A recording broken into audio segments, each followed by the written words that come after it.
রেগুলারই বাড়িতে চিকেনের বিভিন্ন ধরনের প্রিপারেশন করে থাকি। তো আজকে চিকেনগুলো বড়, বড় করে কাটা ছিল। তো এতে একটুখানি আমি গোলমরিচের গুঁড়ো, একটা গোটা ডিম আর একটু কর্নফ্লাওয়ারের জায়গায় ময়দা ইউজ করলাম।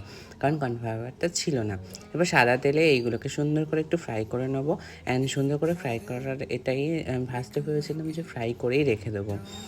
তারপর ভাবলাম না, চলো এটা দিয়ে একটা হালকা-ফুলকা একটা তরকারির মতন কিছু করা যাক, যেটা দিয়ে অন্তত ভাত বা রুটি বা পরোটা দিয়ে খাওয়া যাবে। তো এই যে আমার পকোড়ার প্রিপারেশনগুলো রেডি। এখানে আমি ফোড়নের জিনিসপত্রগুলো দিলাম ফোড়নে।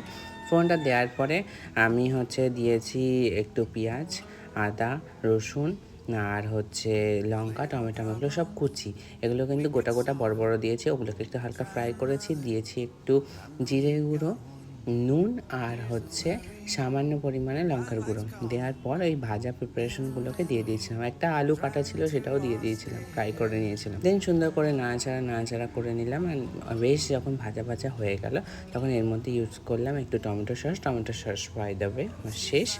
তো এখানে দুটো পাউচ ছিল, পাউচ দুটোই দিলাম, কারণ আমি একটা গোটা টমেটো কিন্তু অ্যাড করেছি। আর দিলাম একটুখানি সোয়া সস, একটুখানি চিলি সস। তো এই দুটো দিয়ে ভালো করে একটু টস মতন করে নিলাম। নিয়ে সামান্য একটুখানি জাস্ট ২-৩ ফোঁটা মতন জল দিলাম। জল দিয়ে একটুখানি গ্রেভি মতন হলো। অ্যান্ড তারপরে অ্যাড করলাম কাসুরি মেথি আর গরম মশলার গুঁড়ো। এটা দিয়েই আজকে প্রিপারেশনটা রেডি করলাম। খেতে অসাধারণ হয়েছিল। তোমরাও এইভাবে একদিন ট্রাই করো। বলবো না এটা চিলি চিকেন, বাট আমার কাছে তো এটা একটা চিকেনের কোনো